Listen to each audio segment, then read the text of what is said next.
Okay, I want you to picture the oldest thing you can think of. Maybe it's the pyramids, maybe Stonehenge, the big ones, the ones we put in textbooks and call the dawn of civilization.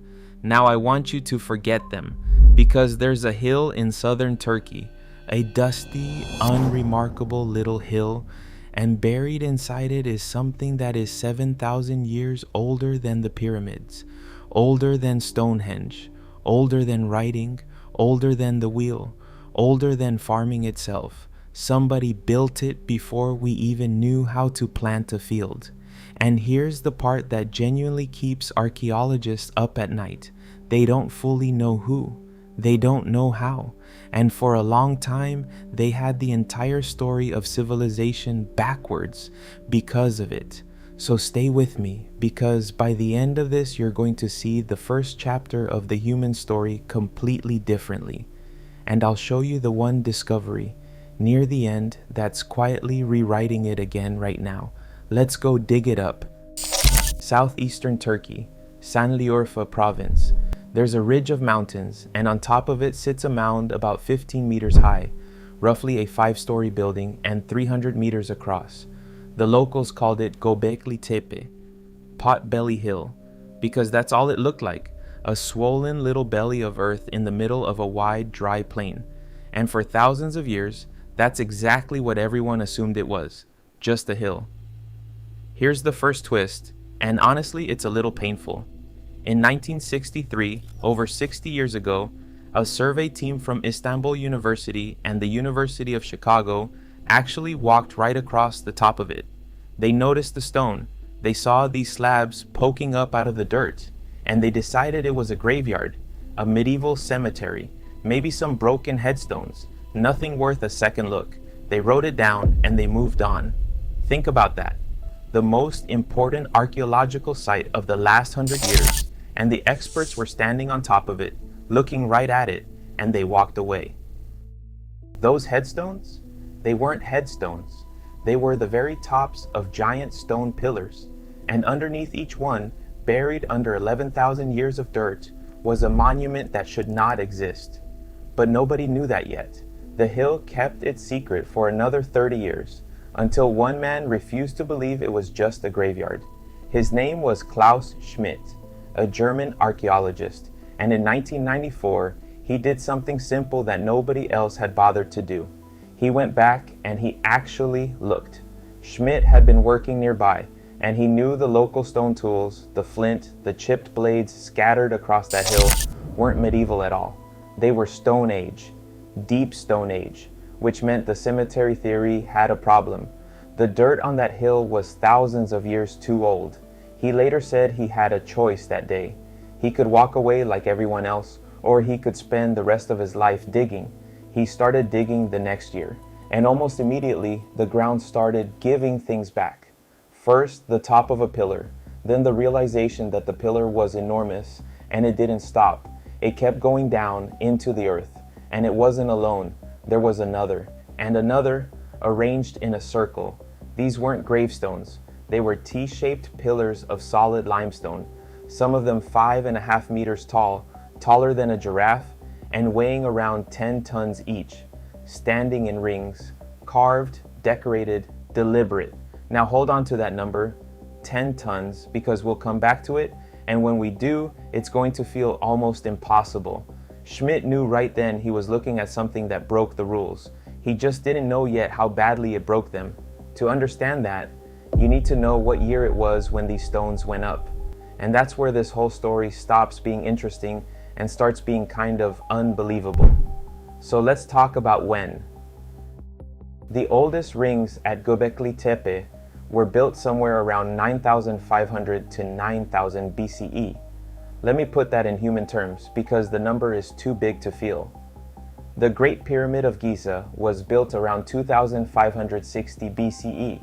So Göbekli Tepe is about 7,000 years older than the pyramids. The distance in time between you and the pyramids is smaller than the distance between the pyramids and this hill. Stonehenge, the famous stone circle, went up around 2,500 BCE. Göbekli Tepe beats it by roughly 7,000 years too, Writing hadn't been invented. The wheel hadn't been invented. There was no metal, no bronze, no iron, not even a copper chisel, no pottery, no cities, no kings. And here is the line that rewired the entire field of archaeology, so let it land. The people who built this were not farmers. They were hunter-gatherers, foragers, people who chased wild game and gathered wild plants, and who were supposed to be wandering in small bands, just surviving.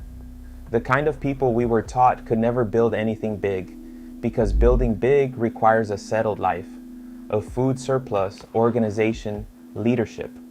And all of that, we believed, only came after humans learned to farm. That was the rule, the iron law of human history. First you farm, then you settle down, then much, much later, you get the surplus and the manpower to build temples and monuments.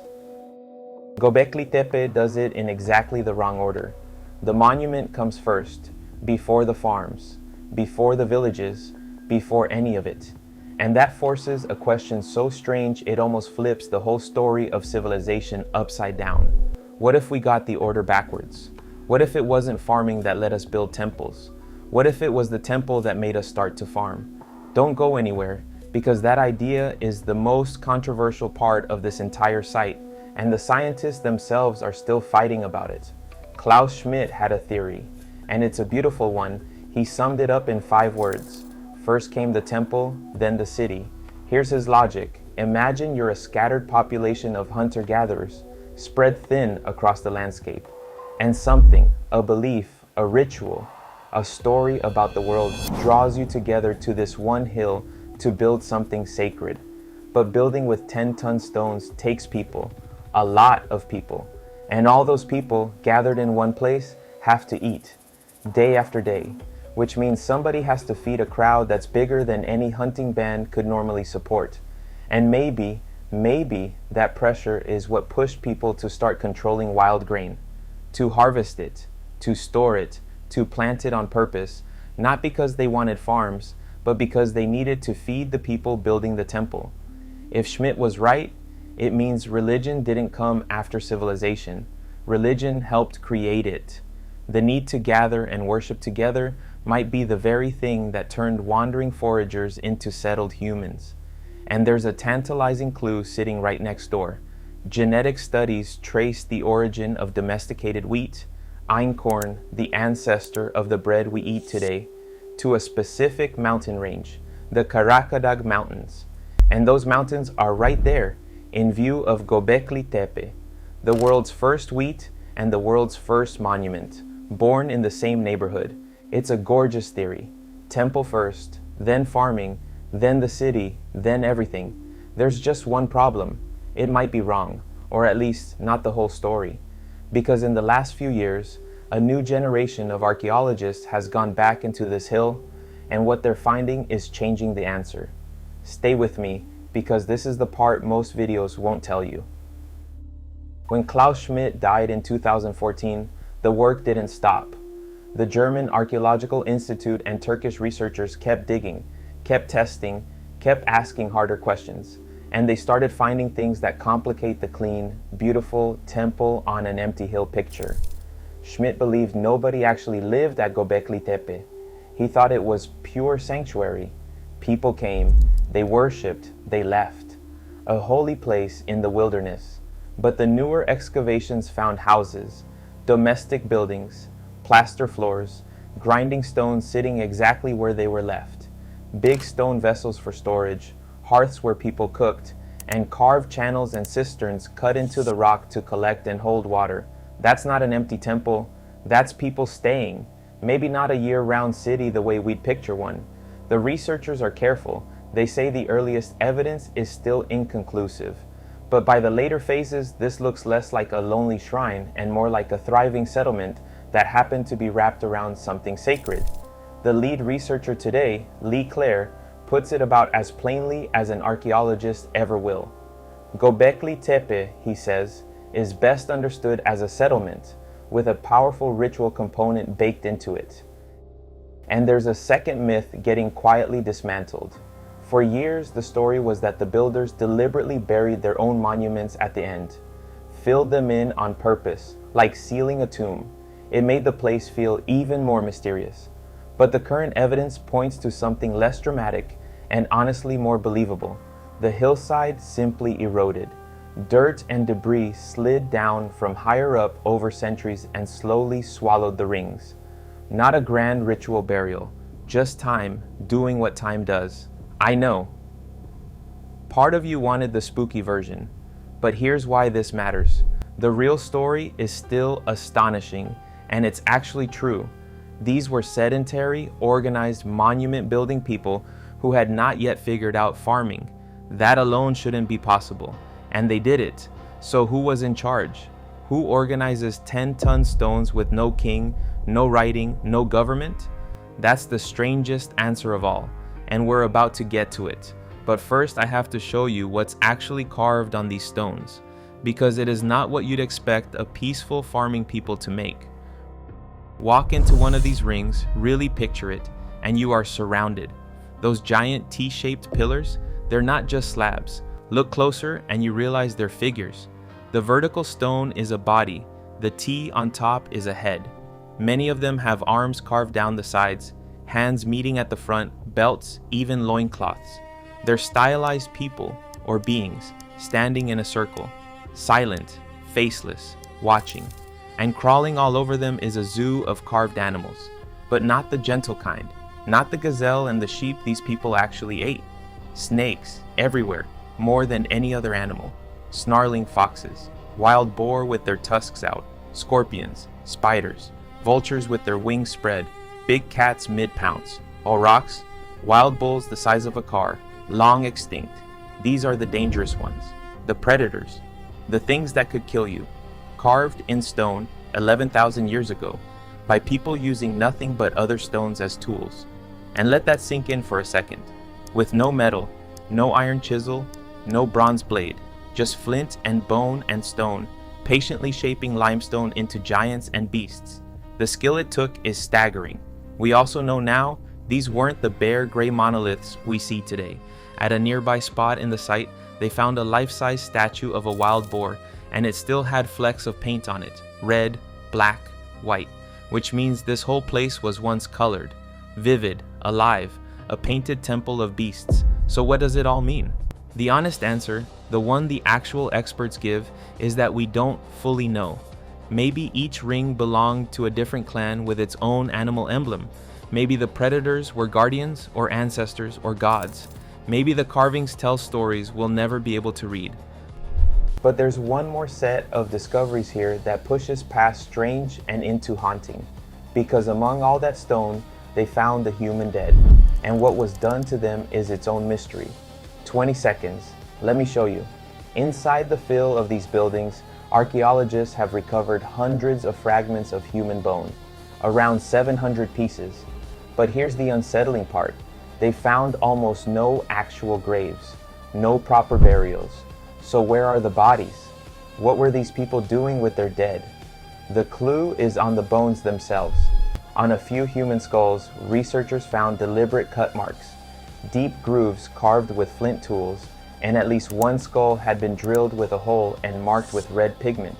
They think the skulls may have been displayed, hung, carried, honored, or feared in some kind of ritual we have a name for, but no real understanding of. A skull cult. These people had a whole spiritual world wrapped around death, and we are only catching the faintest shadow of it. Which brings us back to the question I promised you. Who ran this place? Who decided where the pillars went? Who carved what? Who ate when? And the answer modern researchers land on is almost eerie. There's no sign of a king, no palace, no rich graves full of gold marking out a ruler, no obvious bosses at all. The leadership at Göbekli Tepe is, in the words of the lead archaeologist, basically invisible. Maybe it was the best storyteller, the most respected hunter, the person who knew the rituals, charismatic individuals who could pull a crowd together for a season, get a monument built, and then fade back into the group when the work was done. Power without a throne. It's one of the most quietly radical ideas in all of this. That human beings organized one of the greatest building projects of the ancient world without anyone in charge the way we'd recognize it. And just when you think the story is complete, that Göbekli Tepe is the one miracle hill, you find out it was never alone. Here's the thing almost nobody realizes. We've barely even seen Göbekli Tepe. After all these decades of digging, all the pillars, all the carvings, everything I've just shown you, archaeologists estimate they've uncovered maybe 5% of the site. Ground-penetrating radar suggests there are around 20 of these great stone rings still down there, buried, untouched, waiting. 95% of the story is still in the dark. And then it got bigger, because as researchers looked across the surrounding region, they found more hills, a whole landscape of them, a network of sites the Turkish teams now call Taş Tepeler, the stone hills, more than a dozen of them. At one, called Karahan Tepe, they cut into the bedrock and found a hidden chamber filled with carved pillars and a giant stone human head with a snake-like neck staring out of the wall. At another, they pulled out a life-size human statue, gripping itself, frozen, over 11,000 years old. And the oldest realistic statue of a human face we've ever found. A man with eyes of black obsidian and no mouth came from this very region. This wasn't one strange temple built by one strange group. This was a civilization we didn't know we had. An entire chapter of the human story that we erased simply because we assumed it couldn't exist. People we wrote off as primitive wanderers were raising painted monuments, carving the human form, honoring their dead, and gathering by the hundreds, thousands of years before the first farm, the first city, the first word ever written. So the next time someone tells you civilization began with the pyramids, you'll know better. It began on a quiet hill in Turkey, with hunter-gatherers, 10-ton stones, and a question we still can't fully answer. What did they believe in so deeply that they built the first temple on earth to hold it? We're still digging, and most of the answer is still underground. If you want to come with me into that ground, into Karahan Tepe, into the room with the 11 pillars, the place that might be even stranger than this one, that's the next video. I'll see you there.